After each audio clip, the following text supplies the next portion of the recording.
1920s, while Europe was continuing to suffer the wounds of the First World War, in American cities at least, it was a boom time. Americans were spending money, they were dancing, they were partying, they were buying cars. They were buying bathtub gin. And they were buying stock, lots of stock. The stock market, the New York Stock Exchange, had become a national pastime, and Americans couldn't get enough of it.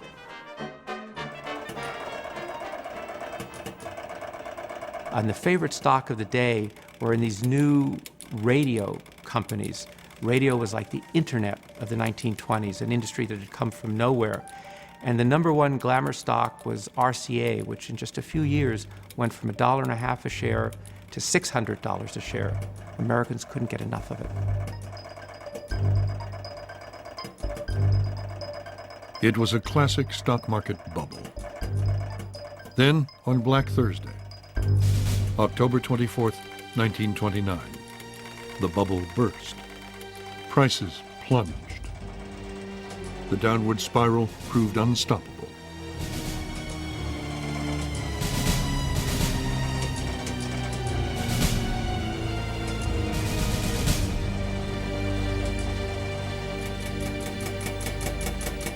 Eight hours after the market had closed, the ticker tape machines were still tapping out the bad news. The stock market crash started America's slide into despair. During the 30s here, it was a complete and utter collapse. From the people's point of view, it was despair as values and prices spiraled ever onward, downward. It left them with no ability to earn, no ability to repay, no ability to spend, no ability to consume. Everything went down. The farm implement sale, the clothing store, the merchant. Everything spiraled downward, and of course with it went the banks. People panicked. They rushed to withdraw their hard-earned savings.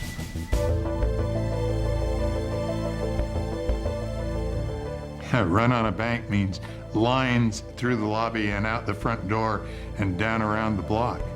People waiting day and night to get up to see if they could withdraw their cash. The millions that could not lost everything.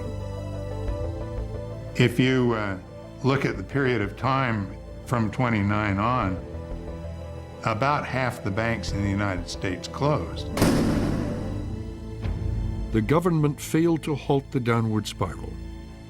In fact, it made things worse. Private construction virtually ceases. Mills and factories shut down. Railroads come to a virtual standstill. Millions of Americans, men, women, and children, wait in the cold, on bread lines, in soup kitchens.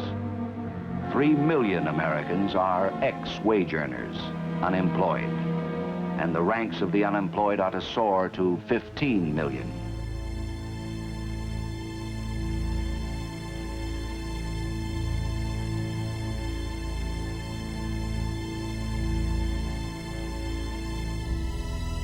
Banks collapsed. Industry ground to a stop. Millions were out of work.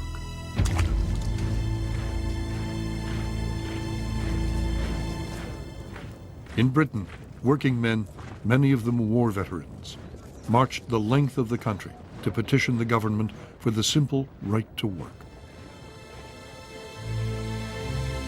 In Italy, Spain, and Germany, they marched to a different drum.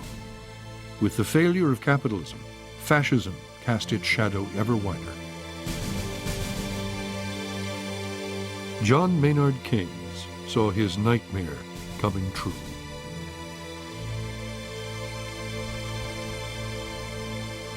In Cambridge, Keynes set out to save capitalism from itself by writing a book about what caused the Great Depression and what to do about it.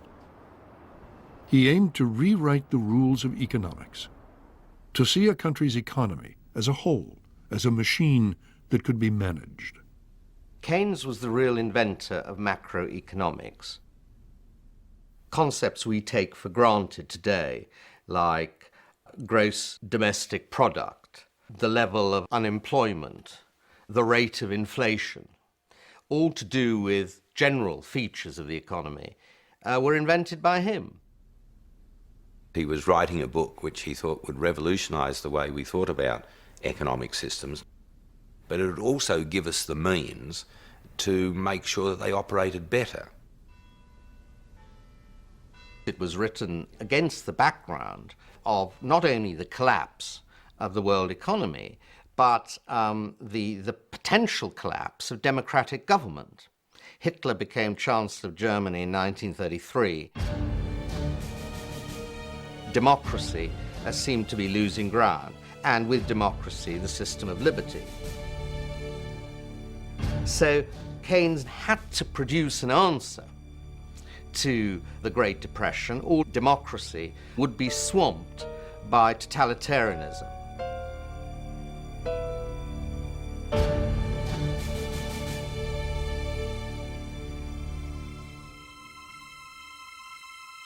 The new American president, Franklin Delano Roosevelt, was staring economic disaster in the face.